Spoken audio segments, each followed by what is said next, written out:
Então, eu digo, quando eu ia comentar agora, vou ser breve, é a questão sobre os 60 anos, ou que seja, 59, 60 ou 61. É emblemático isso, né? O número é É emblemático. colocado como um número. Pra mim, a idade sempre foi um número. Sabe, quantos anos você tem? Quanto você acha? A pessoa fala tal, eu falo, acertou.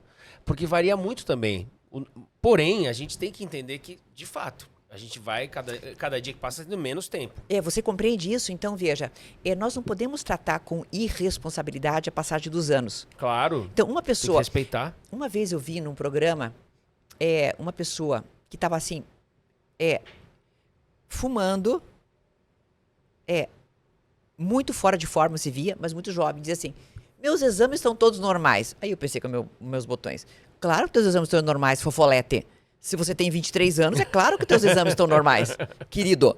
Agora, tenha 60 anos com este mesmo comportamento, que você vai ver onde é que você vai parar.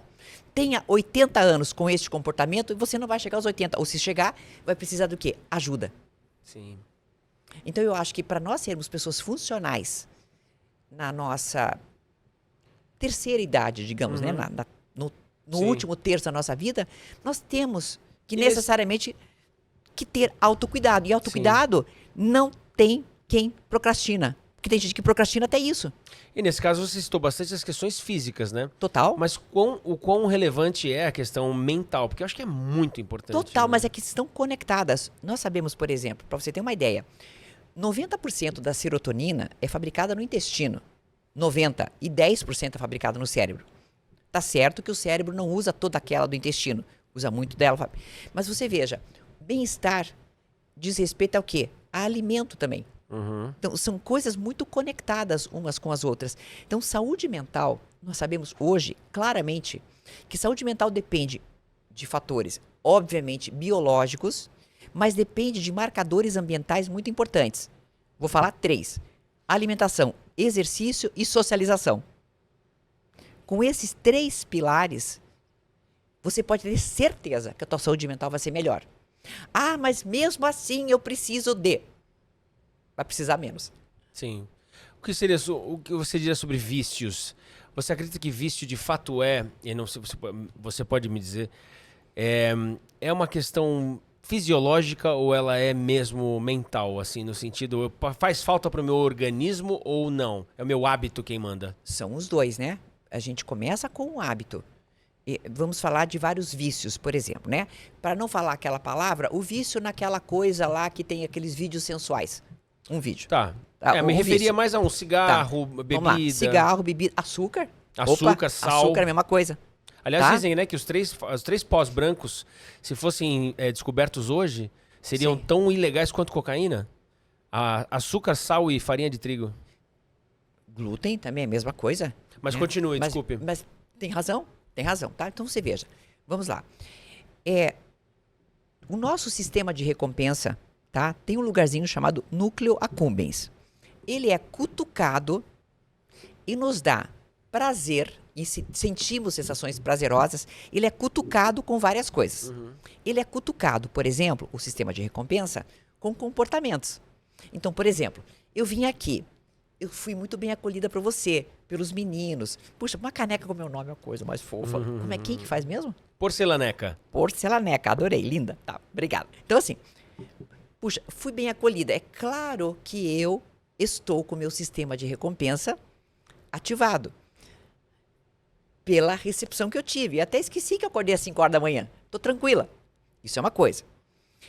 Da mesma maneira, nós temos a condição de cutucar esse nosso sistema de recompensa com várias substâncias. E aí temos aquela substância que é, digamos, um veneno, que é o tal do açúcar, que está presente Em quase tudo. carboidratos, etc. E você veja que interessante, a natureza não colocou açúcar com gordura em lugar nenhum. O abacate não é doce, mas ele tem gordura. A banana, ela é doce, mas ela não tem gordura. Você está entendendo? Sim. Você não vai achar isso junto. Mas chegou lá, o homem falou, Refinado. que legal, vamos fazer pão de mel, né? Não sei o que, mistura tudo, certo? Coloca tudo junto, né? Bom, o que acontece? Nós temos aí o nosso sistema de recompensa já em nível bioquímico, aspas, ativado e cutucado pelas substâncias. E aí nós podemos falar também de cocaína, álcool e todas as outras substâncias aditivas, tá? O que acontece? Quando eu tenho essa fonte de recompensa e sinto prazer, eu falo, opa, gostei. Mas não se esqueça, como o nosso cérebro, como eu falei antes, tem uma proteção, porque ele não aguenta muita sobrecarga de dopamina. não aguenta, o que acontece? Ela dura pouco. Como ela dura pouco, eu vou procurar mais. E aí eu entro no mecanismo aditivo, que aí sim se torna químico também. E aí temos todas as reações que as pessoas têm quando elas estão em abstinência. Daí vem todas as outras questões relacionadas a isso. E aí aonde que eu coloco a parte do autocuidado? Auto, para mim. Nós mulheres, por exemplo, nós temos uma questão de machismo muito grande na sociedade, que coloca para nós a questão de termos que ser bonitas, temos que ser jovens, mulher velha é igual a mulher descartável, porque mulher bonita é melhor, e você sabe, isso é uma questão do machismo que eu não estou inventando, isso existe, né? Então nós mulheres temos um problema muito maior com o nosso envelhecimento do que os homens. Tá, então se veja, então já começa... Tanto a história do cabelo grisalho que você falou. O homem tem cabelo grisalho é charmoso, sempre. Richard Gere é um charmosão, mas aí é outra mulher lá... com o cabelo grisalho ainda é uma questão que as pessoas falam assim, nossa... Que é isso? Nossa, tá acabada, né? Você entendeu? Então são várias outras coisas. Então, voltando para a questão dessa de você ter a autoestima, tá? Então veja, a tua autoestima já é tão difícil você manter, né? Porque aí é o sucesso profissional que você tem que ter, a rede social que você tem que ter, é uma série de coisas e tudo mais. Agora, se você começa com aquilo que você consegue fazer por você mesmo. Por exemplo, arrume a sua cama. Isso você consegue fazer. Arrume uma gaveta. Mantenha a tua escova de dente sem pasta pendurada nela, por exemplo. Não é? Comece a se alimentar de forma consciente. Então, tudo isso... Comece, meu joelho dói, minha atividade física, eu não faço nada. Ande um pouco. Quando você começa a fazer essas coisas, você, opa, eu consigo fazer isso, eu consigo fazer aquilo, eu consigo cuidar de mim. A tua autoestima, ou seja, o valor que você dá a si próprio, a si própria, vai se elevando, certo? E aí você precisa menos de outros tipos de prazeres, porque você já possui outros.